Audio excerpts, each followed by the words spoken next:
Hey Physics 11, this is how we're going to try and get this done for these videos while we do our lovely little online learning sessions. So we'll see how well our setup works and go from there. Okay, so what we're going to be looking at today in this video is talking about adding vectors. Okay, so we've already kind of looked at vectors in terms of what they are. Values that have both magnitude and direction, and we can show them with arrows and all that good stuff. And we've looked a little bit at, finding displacement using Pythagorean theorem, but let's kind of add it, ramp it up a little bit when it comes to all these other types of vectors. Okay, so when we talk about a vector, right, we have essentially just an arrow, right? We show using an arrow. The arrow has magnitude, right? So this would be the numerical value of it. Obviously, it's pointing in a particular direction. Okay, and then there's kind of just two parts of the vector. You've got the tail, right, which is the end part here, and the head or the tip. Okay, and that's going to be the direction that the arrow is actually headed. Okay, so in terms of vector parts, right, what we just talked about, all of those things need to go in your vocab, right? So if you've taken a look at some of the assignments that have been posted, actually, I don't know if I posted them yet, but anyway, one of the things that I'm going to ask you to do is keep your vocab journals up, and at the end of kind of every 2-week period, I will ask you to just submit your vocab journals for what we've done so far, okay? So keep a running tally of those. They can be typed at this point, or you can keep writing them by hand, up to you, right? But these ones would be added to your vocab. Okay, so one, magnitude is the actual value of the vector, so if it was a distance, it would be like 12 meters. Okay, tail is the beginning of the vector, right? So where you started from, and then the head or the tip is the top of the arrow part of the vector where you're ending up. Right? And of course the direction, we're going to continue to give that using angles, right? Typically with our north, south, east, west, right? In which the vector is pointing. Okay, so we've already practiced drawing those vectors when we were doing those displacement things, right? And then we would find the overall displacement using Pythagorean theorem, right? Because we're always just dealing with north, south, east, or west, and we were able to figure out what that displacement was just using Pythagorean theorem, and then we could find the angle just by using a nice little tan ratio, okay? But what happens when we're being given multiple vectors where they're not just going up, down, left, right, north, south, east, west, right? What do we do then? And we can't use Pythagorean theorem. How do we end up finding that value, right? And that's essentially what we're going to be focusing on today. So let's actually start with just practicing drawing some vectors here, okay? So just as a kind of reminder of how we do our values, right? When we're talking about reading our directions, okay, you can give your directions either in words, right, where you can say it's 30 degrees south of west, meaning you're going to start at west and go 30 degrees south, right? Or you can use those symbols like what we've seen here, where it's like west 30 degrees south, right? So it's like W 30 degree S, and that's going to mean, again, you start west and go 30 degrees south. And we've talked about this before as well, where you could also switch this around and say, this one in this case would end up being south 60 degrees west, would also be the exact same thing, right? So basically it's the first letter is where you're starting from, right? The direction you're starting from, then go this many degrees in this direction, okay? So that's, another way you can do it, right? Or you can just, again, use it in words, right? But oftentimes we like to save time and we write it with symbols instead. All right, so let's just do a couple little examples of drawing the following vectors. All right, so we'll do these ones on the whiteboard for you. Okay, so I'll just have to kind of be flipping back and forth with my screens here to see the questions and go from there. Okay, but we'll start with the first one, which was 40 degrees north of east, right? So the thing that we need for this is definitely kind of a north, south, east, west.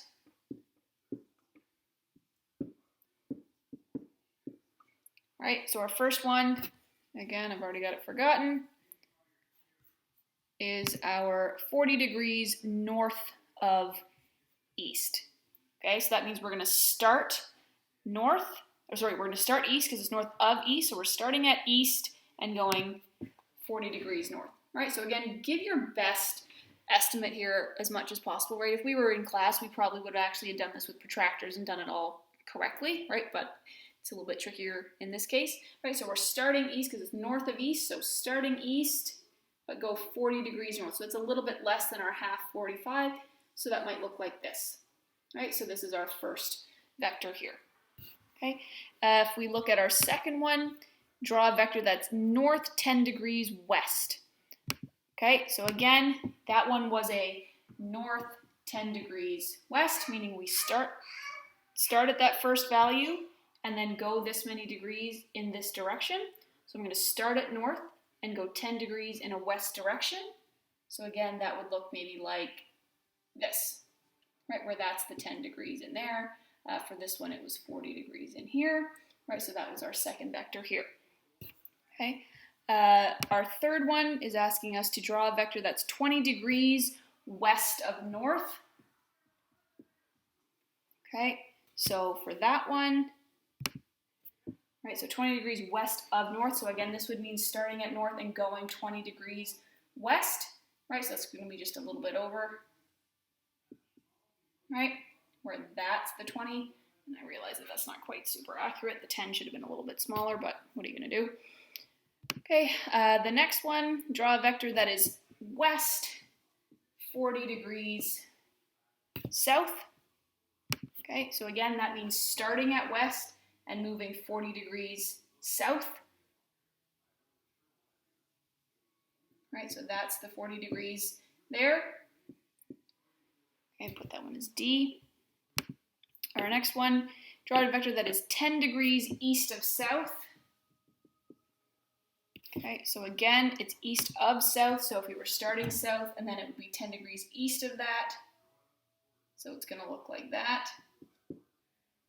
Okay, so there's that vector there. So that was part E, let's say.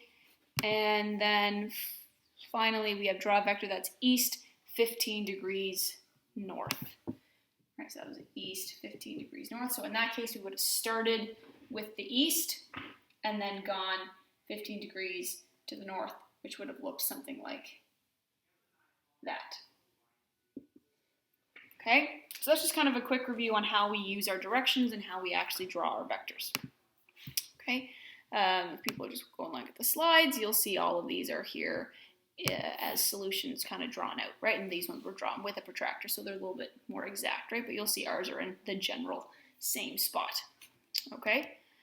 Again, if we had the protractor, what we could do is identify these points A, B, C, D, E, and F in terms of what they are, in terms of like our north, south, east, west direction. Okay, with this one, we'll just kind of talk this one out. You don't really even see it on the board. Plus, it's hard for me to draw that. Don't have a projector, so oh well. Right, so A here, that's just straight east. So that would just be considered east. All right, or due east, okay? B here, we can see that that angle there on that protractor is 30 degrees, and it's 30 degrees in the northern direction from east. So we could call that east 30 degrees north, right? Or we could say it's 30 degrees north of east, okay? Same thing here, right? We can see that that value there is a 50 starting at 0, so we can call that 50 degrees north of east, or we can call it east 50 degrees north, okay? D here is just due north, right? And just kind of as a point, we could have also called this value here north 40 degrees east, right? Because the distance between these two values here is 40. Okay, E here, we are now going in a west direction, right? So we can see here from going from the 90 to the 60, there's a span of 30 degrees that's happened there. So we could call this north 30 degrees west, or we could read it, the protractor this way, as the 60 and call that west 60 degrees north, right? Or 60 degrees north of west. And then here for F, same idea. We can look at this value at the 40 and call it 40 degrees north of west, or we could call it west 40 degrees north, or we could call it north 50 degrees west, right? Because the difference between the 90 and the 40 is 50. Okay? So again, that's how you could read them that way. Okay, and again, you see all those values there. Okay? All right, so let's get into the actual how do we add these vectors together once we have everything put together. So the big thing with adding vectors is essentially what we call tip to tail. Okay, so you place the first vector. Again, we're just going to use the estimates, right? Draw something that's approximately what the angle says. If it says it's 45 degrees, draw it nice and halfway. If it says it's 20, draw it, significantly less than the halfway mark, okay? So you place the first vector, again, making sure you're putting the arrow in the direction that it's in fact traveling, okay? When you go to place the second arrow, it's a tip to tail, meaning the tail, right, of your second vector is going to touch the tip of your first vector, right? So the tip of the first vector touches the tail of the second vector to add those up, right? Again, when you do that second vector, show that the direction that you're traveling, estimate the given angle in the direction, okay? And even with the size, with the magnitude, right, try and estimate that as well, right? If you've got one thing that's traveling 10 and the next is 5, draw your line about half the length. You could be really, really into this and sit at home with an actual ruler and choose a scale and put it on graph paper and have a protractor and do the whole thing, and it could be very, very efficient, okay? And we probably, again, would have done that in class, but I'm not expecting everybody to have protractors and graph paper and all that stuff at home right now. Okay. Once you have your 2 or 3, however many vectors you have going on, right? Once you have that, you draw the resultant vector from the beginning of the first vector to the end point of the other, right? So the tail of where you first started and then to where you actually ended up, right? So tail of the first vector and tip of the second vector or the last vector, okay? Then what you're going to do is you're going to apply some wonderful little bits of math to calculate the magnitude and angle of the resultant vector, right? So again, that's going to be using some good old angle properties and some trig properties. All right, and I'm going to show you a couple different ways to do it because there is a second way, and you'll notice the difference when I show you the example here, okay? Again, the second part would be, again, placing the vectors in the exact same way, right? First and second vectors, tip to tail, drawing your resultant vector. And then what you would do instead of using all of our, we're going to end up using log sines and cosines to solve for the displacement or the resultant vector value as well as the angle, you could instead use your basic trig to find your x and y components of each vector. Okay, so just assume each vector by itself is its own little right angle triangle. Find and the magnitude value is the hypotenuse, right? And you have the angle. So set up a right angle triangle. Use sine and cosine to solve for your x and y components of each individual vector. Take the sum, so add up all of the x components, add up all of the y components, and then create a nice perfect right angle triangle where you can just use Pythagorean theorem, right, to give you the actual resultant vector value, and then use a nice tan inverse, what we've been doing with the displacement questions, right, to give you the angle and direction. Okay? I'm going to run through both of these. And you need to understand how to kind of do it both ways, but I will say that this second part is what's used more frequently as you move forward, right? Because it does tend to be more efficient, right? But we'll go through both. When you do give your resultant vector, right, I always give that with direction as well, right? So your answer needs to be somewhere in the northeast, west, north, or southeast, southwest, right? And your angle value is never going to be more than 90 degrees. Okay, so again, keep that in mind as we go through these questions. So here we go. Sample problem number 1. We have a dog that walks 1.00 times 10 to the 1, or 1 times 10, which is 10 meters east, 20 degrees north. She then changes course and walks 7 meters north, 30 degrees west. What is the total displacement? Okay, so let's start with this one, and I will switch over here now in a second. So we've got, I'm just going to quickly write down the question. So we've got 10 meters traveling at east, 20 degrees north, and then we go 7 meters north, 30 degrees west. Okay, so let's switch and do that one together on the whiteboard. Okay, so if we're going to sketch this, right, the first thing we're going to take a look at is we're going east, 20 degrees north. So if I start here, right, this is my east, this is my north, and from there I'm going to go 20 degrees from the east to the north. So that might look like something like this, right? There's my first vector, and that's the 20 degrees that exists there, okay? From here, right, so again, this is the tip to tail aspect, right? So I went in this direction, the tail, right, going to the tip here. And then from here, I have another type of directional, right, north, south, east, west, to tell me where I'm going to go. I'm going north 30 degrees west. right? So from here, right, sorry, and this value had a value of 10 meters here. And now I'm going north 30 degrees west. So I'm starting at north and going 30 degrees in a western direction. And again, I'm going less than that value, right? So I'm going to make that line a little bit less. Okay, so that value ends up going around here, right? So north 30 degrees might be like this. And that value was 7. This is the 30-degree angle that exists there. Okay, and then my resultant vector here, if we're asking about total displacement, is from the very beginning to where I left off. And we typically show that with a dotted line. Okay, so that would be that resultant vector. What I'm trying to find here is this ultimate displacement. Okay, and as well as its direction. Okay, you might remember these questions from Math 11. Right, this is straight up a question that we would have done in Math 11. Okay, using all your trig, and it's using your angles, and that's how we're going to have to try and solve this in this first part. Right, we can use all of our trig to solve that. So what we can do is use some angle properties here and realize that this angle of 20 degrees, right, can be used with a parallel line, right? Your east-west lines are running parallel to each other, just like your north-south lines are also running parallel to each other, right? So if you think about like your alternate interior angles theorem or your Z theorem, you can think of going like that, right? Which means that that 20 degrees is also a 20 degrees in here, okay? Well, it's kind of hard to see, right? But that's a 20 degrees in there.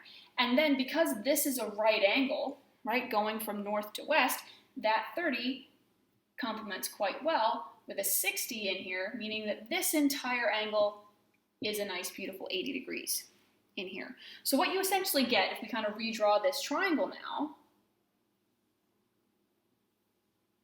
right, is we're solving for this displacement where we know that this value is 7, this value is 10, and we now know that this value is 80 degrees. Okay, so this means we can use law of cosines. So we can set that up where it's like, okay, well, d squared is going to be, right, if we label that this is side length A and side length B, right, that means this is angle D, this is angle B, this is angle A, right? So we can use our law of cosines where d squared would equal a squared plus b squared minus 2ab cos of the angle, which in this case is angle D, right? So we can set all of that up. Our values of a and b are 10 and 7, so that would be 10 squared plus 7 squared minus 2 times 10 times 7 times the cosine of 80 degrees. You plug and chug that into a calculator, right? And you end up coming out with a value where d squared ends up equaling 124.689.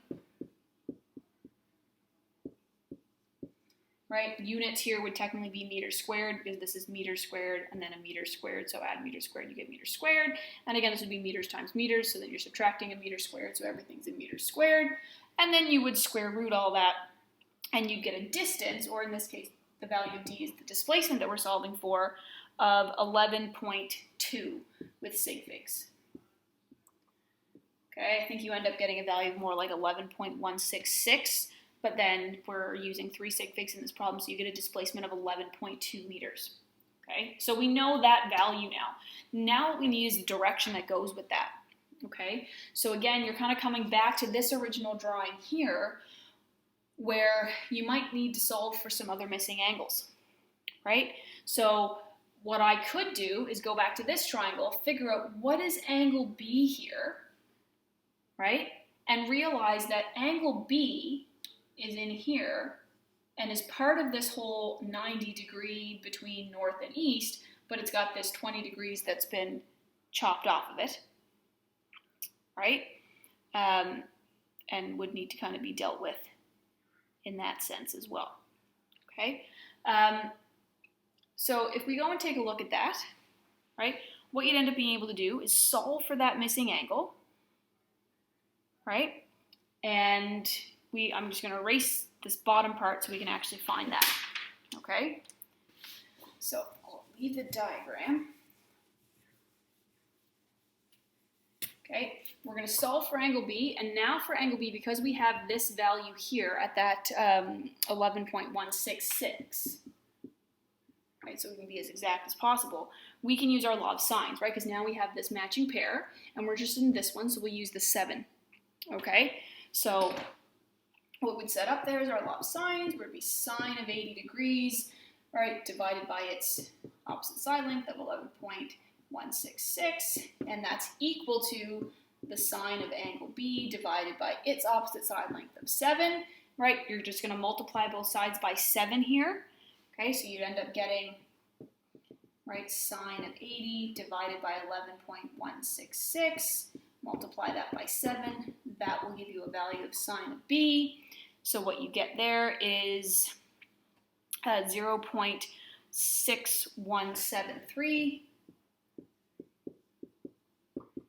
is equal to sine of B, and then you're going to do sine inverse of 0.6173 to actually solve for B, and you get that angle there as being 38.1 degrees. Okay, so that's this angle in here, right, or this angle in here as well. Okay, so if we're kind of coming up with a direction here, note that this 20-degree angle was exactly from the east, and then we had to go another 38.1 degrees to get to the line of the resultant vector. So we can just add these two things together. So your 38.1 plus your 20 gives you your 58.1 degrees, and that would be east going 58.1 degrees to the north. Okay, so your total displacement there would be the 11.2 meters, 58.1 degrees to the north of east, right? Or east 58.1 degrees north, going 11.2 meters. Okay, so it's very much reminiscent of what you've seen in Math 11 for trig. Okay, and what I've included is basically I worked out that solution there to include in that slide. However, let's go back and look at this in part 2, right? You're thinking that was terrible.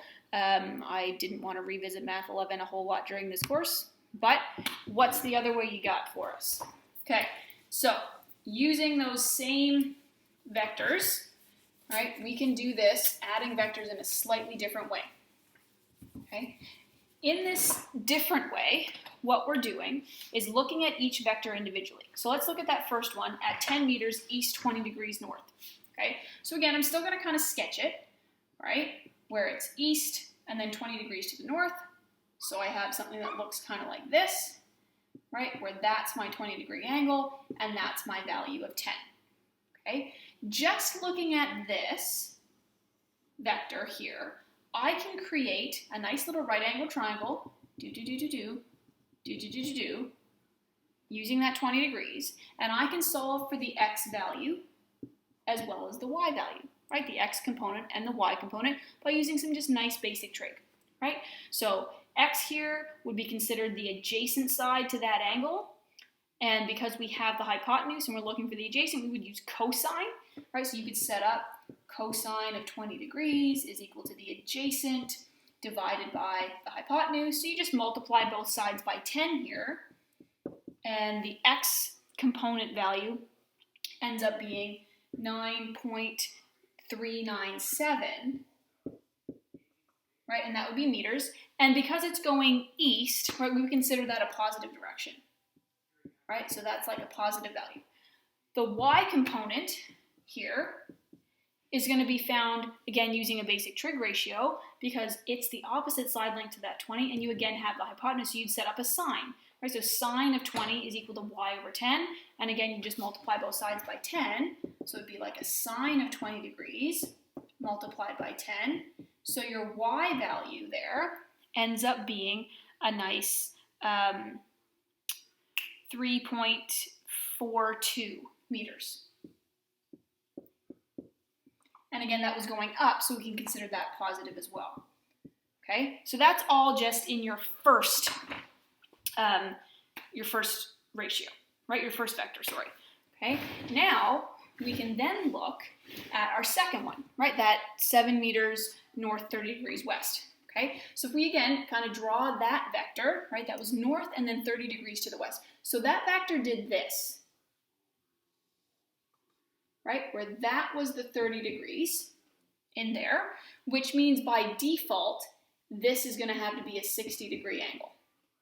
Okay, and that's going to be helpful because then we can create that, again, right angle triangle, where this is x2 and this is y2, and then this value here was the 7 meters. Okay, so again, we can look at the x and the y components there using basic trig, using the 60-degree angle, right? So that y value there is going to be, again, it's the opposite side length, and we have the hypotenuse, we'd use sine. So it'd be sine of 60 multiplied by 7, right? And that gives us a value of 6.062 meters. And again, that was moving in an upward direction, so we can assign that a positive value, right? And then you've got your x value, right? So that's this value here, right? The x component of your vector. And in that case, it's the adjacent side length. Okay, so again, you're looking for the adjacent, you have the hypotenuse, you have the angle, so you can use cosine there. So that would be cosine of 60 times 7, and that's actually a perfect little 3.5. However, you've moved to the left. Okay, so that means we have to assign this a negative value, and that's going to be really important when we do the sum of the vectors.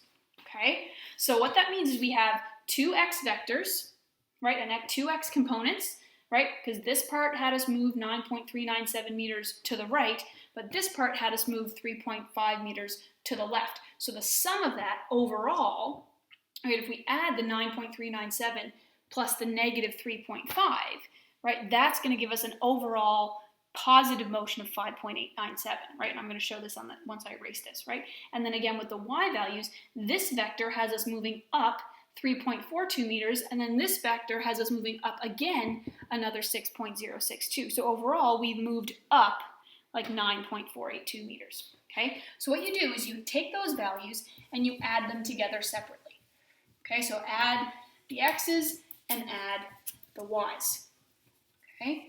So what you end up getting here is what we do, this is our lovely sigma sign for sum of the x components, which is where we took the positive value of the 9.397, which was positive, and I add it to the negative 3.5, okay, because that one was the negative direction. So a sum of our x values ends up being 5.897,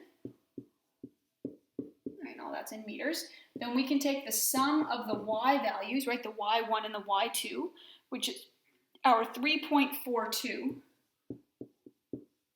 plus our 6.062. Okay, and we add those together and we get 9.482. Okay, then we use those values as saying, well, these are the resultants, right? I've moved a total of this many meters, right, in the x direction and this many meters in the y direction, so we can create this nice right angle triangle where I go, okay, so from here, from my starting point overall, I end up 5.897 meters to the right or to east and 9.482 meters north, right? Where again, this becomes my resultant, right? From my starting point, I end up a total of 5.897 meters east and 9.482 meters north. And then I can just use some lovely little Pythagorean theorem to solve for D, right? So we can take 5.897 squared, add it to 9.482 squared, and what you end up getting, I guess we can, might as well show it, right? Running out of space. Okay, when you do this and then you square them, add them, and then square root it, you again get that same value of 11.2 meters. It's the exact same, right? Even the decimals come out to be the 11.166, and then you get the 11.2. Try it if you don't believe me. Okay, so once you get that displacement there, you're then looking for, well, what's this angle here? And this is exactly what we used to do with our displacement questions, right? Where at that point you have this value, you have this value, do your tan inverse, okay?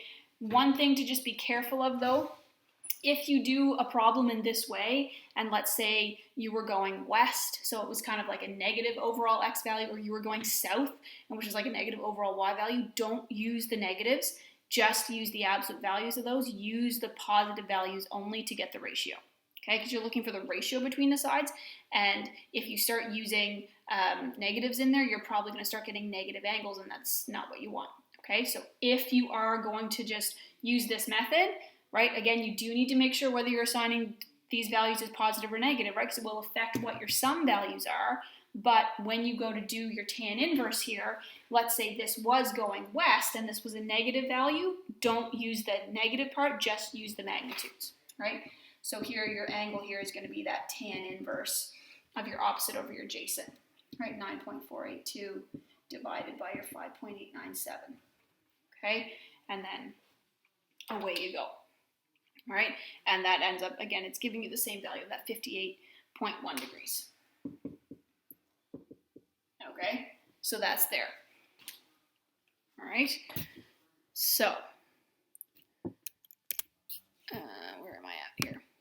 Okay, so again, I kind of did the problem out and kind of took a picture of it so you can see it, right? First example, right, was using log sines, log cosines, trig, and then this one here was using the sum of the component vectors, okay? So video is getting a bit long at this point. So what I would actually want you to do is, like I will still upload kind of the worksheet, but what I want you to try and do is based on the example that I just did, see if you can give these next couple of questions a go. Okay, so the adding vectors practice is here. The answer's there. This one does in fact have a slide that's got my full solutions anyway, so you can see what's going on.